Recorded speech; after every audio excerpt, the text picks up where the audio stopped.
I'd taken the cutter out from the mothership for a jolly sail just off New Caledonia. Beautiful weather. Everybody else on board was working. I was happy as anything, giving them a wave and sailing off. After about 30 minutes, I could see this dark cloud appearing, and then from nowhere the winds increased, howling, screaming.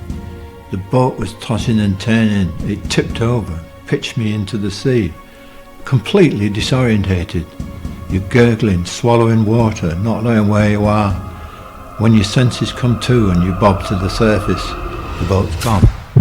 You look around, there's no mothership. You don't know where you are or anything, and you just panic. When the panic subsides, I was in the water for at least 4 hours as I understand it. When the panic subsides, you start to think, ooh, the night before we were catching sharks over the side, cutting off the heads and boiling them and taking the teeth out to make necklaces as a decoration to take home.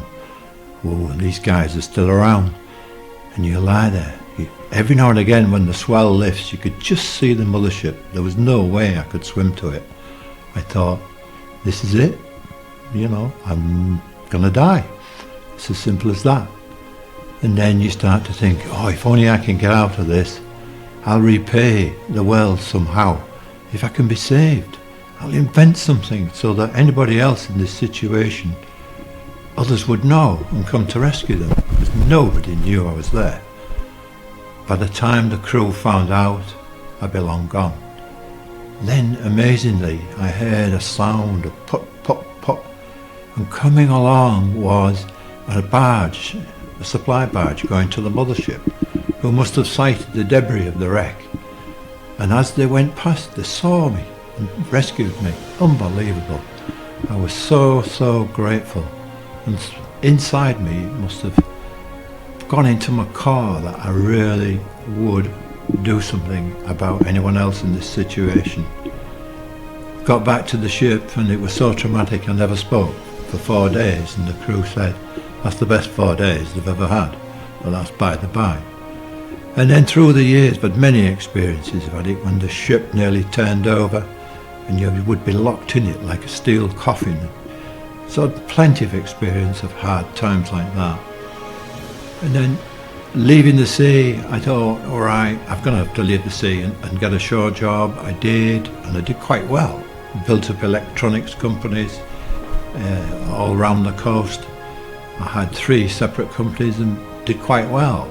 I could even afford a nice yacht in the south of France. But all the time there was the nagging thought, I really must do something. And then with the loss of the Trawler Gaul with 36 lives, it suddenly spurred me.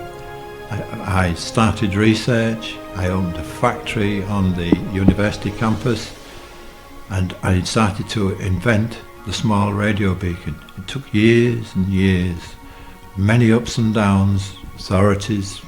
Anything new, if you invent anything new, it's different, and there are no specifications, so the authorities have no way of evaluating it against the standard, and that's the struggle.